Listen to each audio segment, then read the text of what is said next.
होता है ताकि वो भी सीखे और एक दिन कप्तान बनने के लिए खुद ही डिसीजन लेने के लिए तैयार हो। फील्ड बहुत ज़बरदस्त है, समथिंग यू एंजॉय, आपको शौक हो, आप करना चाहते हैं तो दुनिया आप देख सकते हैं, घूम सकते हैं, नई नई चीज़ें, एक्सपीरियंसेस आपको पेश आती है। एज अ फीमेल पायलट बिल्कुल आना चाहिए, जैसे कि मेल आते हैं सेम वैसे ही इसके लिए भी प्रोसीजर ही है, कोई ऐसा सच वो नहीं रहा जैसे पहले होता था।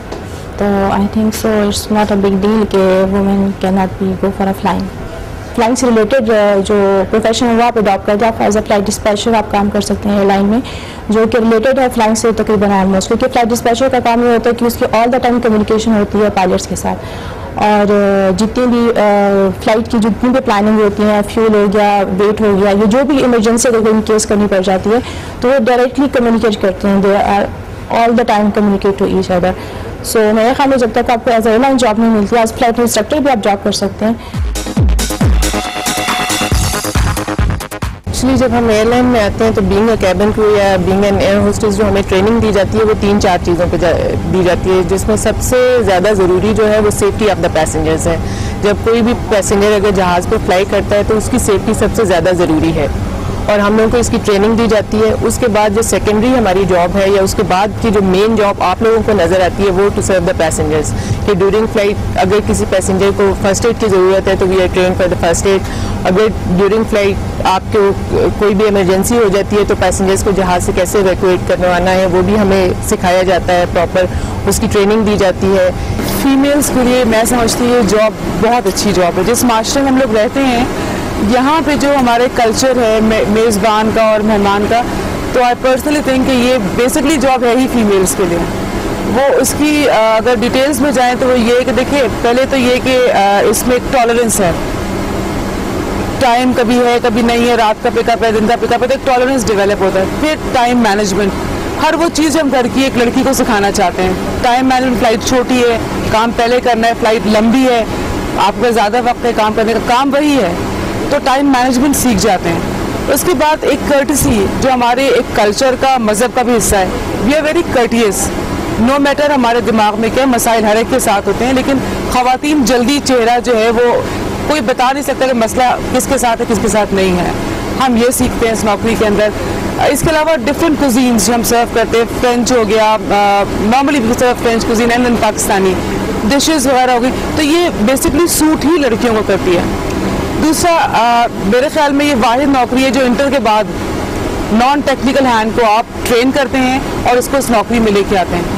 तो इतनी अच्छी सैलरी और इतनी सिक्योर नौकरी, पिकअप ड्रॉप हमारा घर से होता है, मैं नहीं समझती कि कोई और कहीं मिल सकती है जॉब किसी भी लड़की को ऐसी।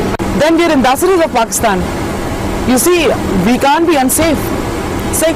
और जो ट्रेनिंग है हमारी हर तरह सिक्योर, अगर हेल्थ वाइज भी आप जाए, हमारा मेडिकल कवरेज है, सिक्योरिटी हेल्थ की भी तो होती है ना हमारी, आप देखिए ना हेल्थ की कवरेज है, मेडिकल फ्री है हमारा सारा through out everywhere in the world. अगर आप किसी insurance, yes more secure. Basic nature of the work of the flight steward is as same as the air hostess is concerned. The primary job is the safety of the passenger, कि आपने passenger की safety का ख्याल रखना है, और जितने भी हमारे 4 एस्पेक्ट्स हैं पैसेंजर्स के मुताबिक जो हमें ब्रीफ किए जाते हैं, जिसके लिए हम ट्रेन किया जाते हैं, जैसे सेफ्टी ऑफ पैसेंजर होगी, इन केस ऑफ फायर आपने कैसे जो है वो फायर को अकम्प्लिश करना है, आपने फर्स्ट एड कैसे प्रोवाइड करनी है, और अगर in case of an extreme emergency हो जाती है, जैसे जहाज़ टेक ऑफ कर रहा है, टेक ऑफ नहीं हुआ, क्रैश लैंडिंग हो गई है, डिकम्प्रेशन हो गया है, इसमें आपने सिर्फ पैसेंजर को कैसे सेव करना है। This is the primary job. Our secondary job is carry out the food services. As far as your education is concerned, if you are improving your education, you want to go to the ground side, they give you an option. After 1.5 year, after 2.5 year, after a very regular interval, they give the circular, they give the instruction that they give you option if you want to come on the ground side. As far as your education is concerned, they adjust you. 3 साल का flying experience होना चाहिए instructor बनने के लिए, और इस instructors की जॉब में हमारे पास डिफरेंट कैडर्स है। लाइक हमारे पास जूनियर इंस्ट्रक्टर्स होते हैं, हमारे पास एसोसिएट इंस्ट्रक्टर्स होते हैं, सीनियर इंस्ट्रक्टर्स होते हैं, और चीफ इंस्ट्रक्टर्स होते हैं। चीफ इंस्ट्रक्टर हेड करता है यूनिट को। इस फ्लाइंग में वी हैव सेफ्टी इंस्ट्रक्टर्स और सर्विस इंस्ट्रक्टर्स, इसको इस तरह से भी कैटेगराइज किया जाता है। सर्विस इंस्ट्रक्टर्स जो है सर्विस के ट्रेनिंग्स देता है, जैसे प्रोसीजर्स जो नॉर्मल फ्लाइट पे होता है, किस तरीके से पैसेंजर्स को सर्व किया जाता है।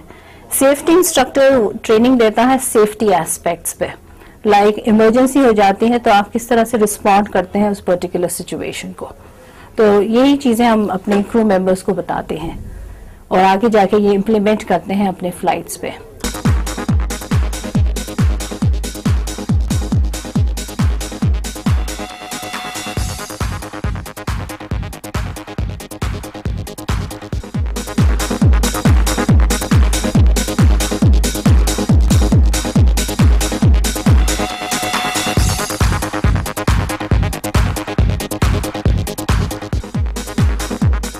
नाज़रीन, क्वेश्चन और आंसर सेशन में खुश आमदीद। आपने हमारा आज का प्रोग्राम देखा जो कि फ्लाइंग के डिफरेंट शोबों के हवाले से था।